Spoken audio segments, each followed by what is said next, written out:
preachers, magpapatotoo rin. Praise God, hallelujah. Amen.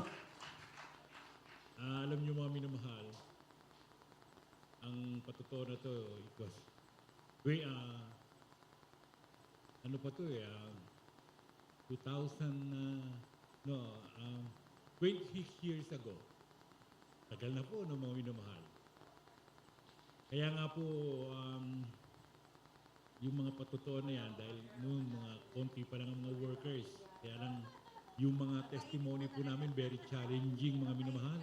Amen. At talagang nakausap tayo ng mahal na Panginoon. But before that, mga minamahal, nais ko munang bigay ang kapurihan sa ating mahal na Panginoon. Glory and praise the Lord. honor to our loving Jesus Christ. Give double honor to our beloved parents in the Lord. Remember and cherish the blessed preaching and teachings of our dearly beloved and honorable evangelist Willie Estrada Almeda, the end-time prophet of God. And also to our beloved Mama Dear, praise God, hallelujah. At puri po ang ating mahal na Panginoon.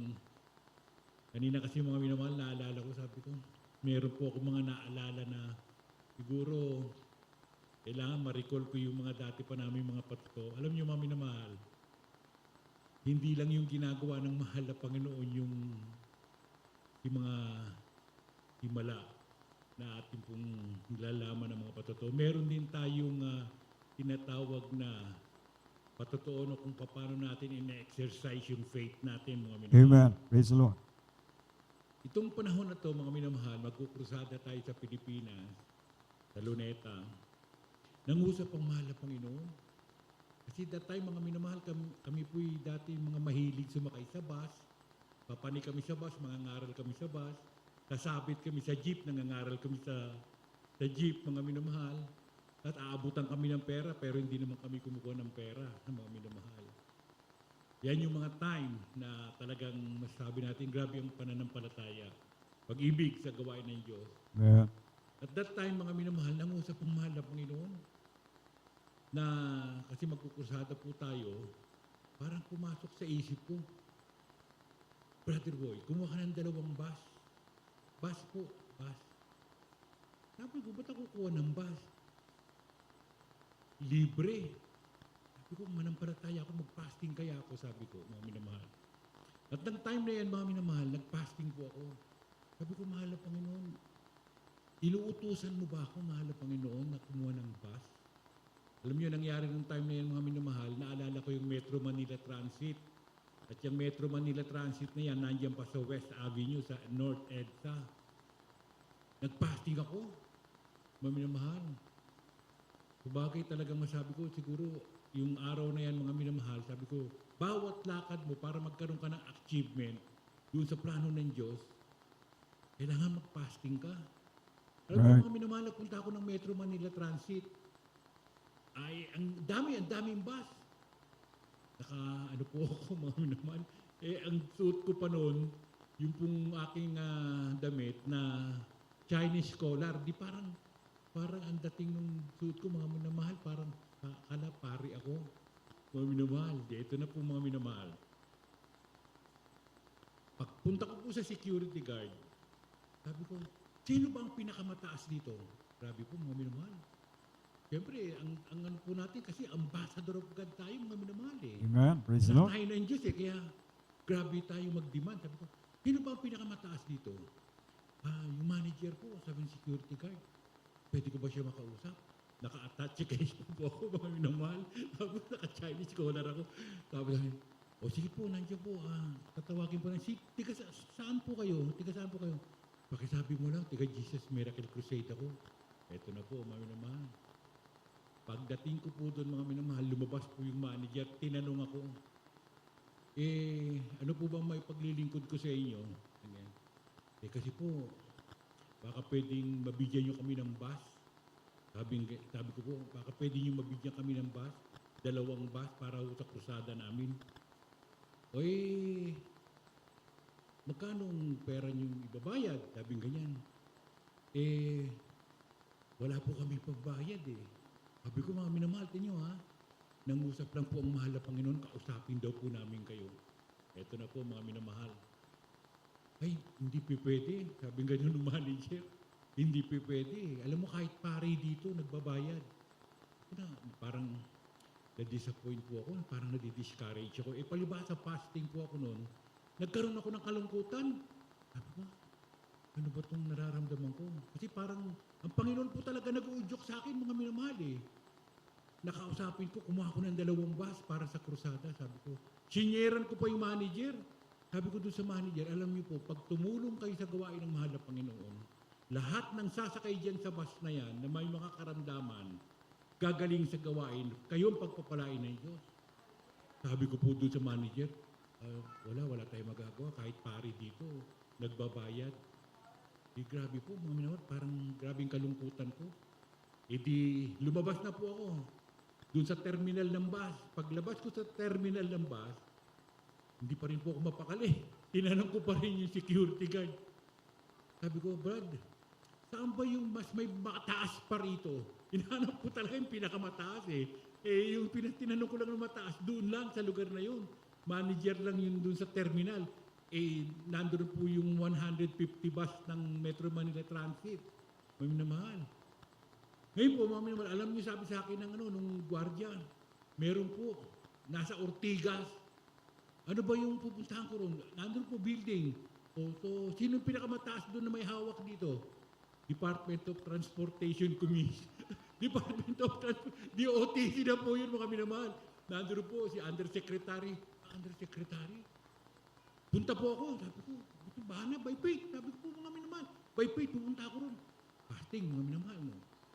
Sabi ko, kasi paninindigan natin, mga minamahal. Sabi ko, Ambassador of God, mga preacher, yung po ang pananampalataya natin, Ambassador of God kami. Children of God, anak tayo ng Diyos, kaya mas mataas tayo sa mga yan. Alam niyo po mga naman, pagdating dun sa building, eto na po.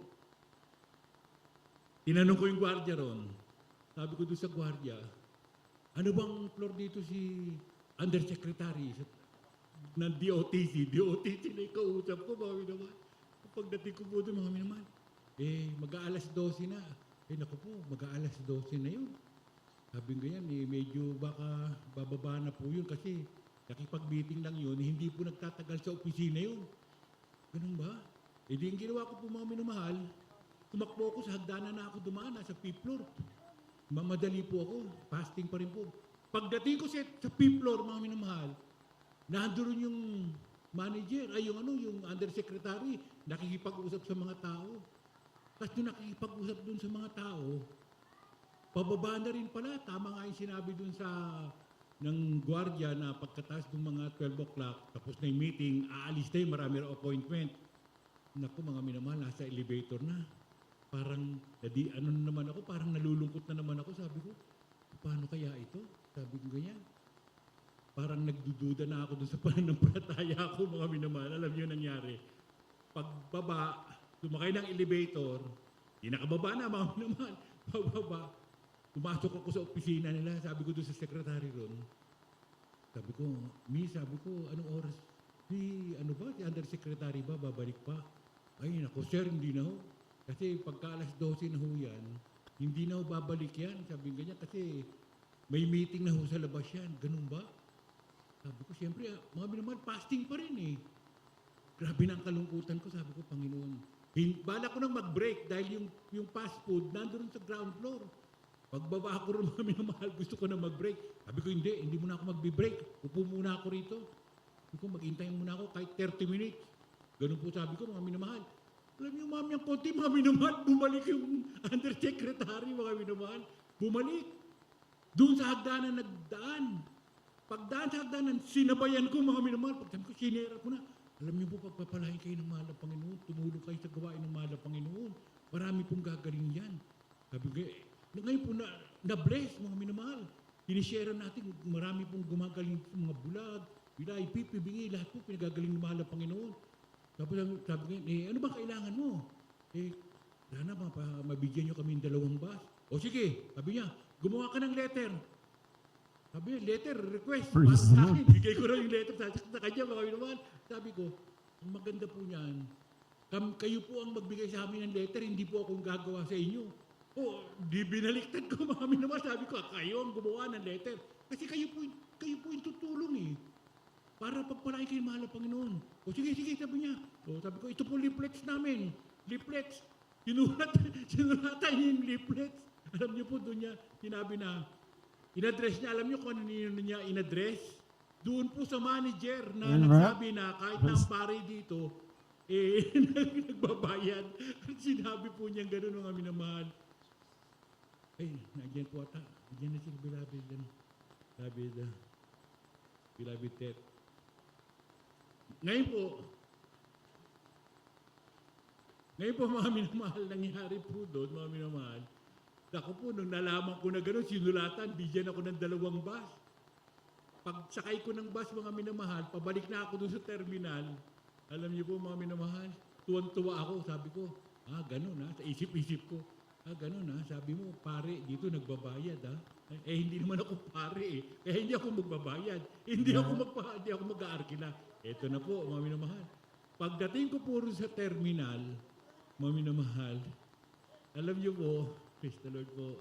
Praise Alam the niyo, Lord mga po. minamahal, pagdating ko po sa terminal, ang nangyari po, mga minamahal, doon sa terminal, di pumasok na po ako.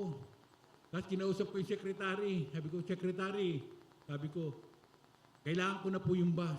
Di ba sabi ko na sa iyo kanina, kahit pare, nagre-rent dito, hindi nga po ako pare. Ito po, may request po. Tignan niyo, sinulatan ko yung ng undersecretary. Alam niyo, napahiya po mga binamahal. Napahiya. Tapos sabi niya, pinagbili na ako sa iba. Sabi niya, sige, bigyan niyo na yan. Sabi niya, alam niyo, Praise the Lord. napahiya po mga minamahal. Napatunayan ko doon mga minamahal na talagang pag nag-ayuno ka, answered prayer talaga mga minamahal. Praise the Lord. Kaya Hallelujah. mahal na Panginoon at grabe ang kapangyarihan ng ating mahal na Panginoon. At ako'y tuwan-tuwa ng mga time na yun dahil nga po sabi ko, hindi naman ako pare kaya hindi ako dapat magbayad. Sabi ko ganun, hindi para sa mahal na Panginoon. Kaya Right. salamat sa Hallelujah. ating mahal na Panginoon mga minamahal. Pag sinamahan mo pala talaga ng fasting and prayer po mga minamahal, talaga magwawagi Amen. Praise the Lord. Yung mga kagustuhan mo mga minamahal, talagang aalisin ng mahal na Panginoon yung mga hadlang. Amen.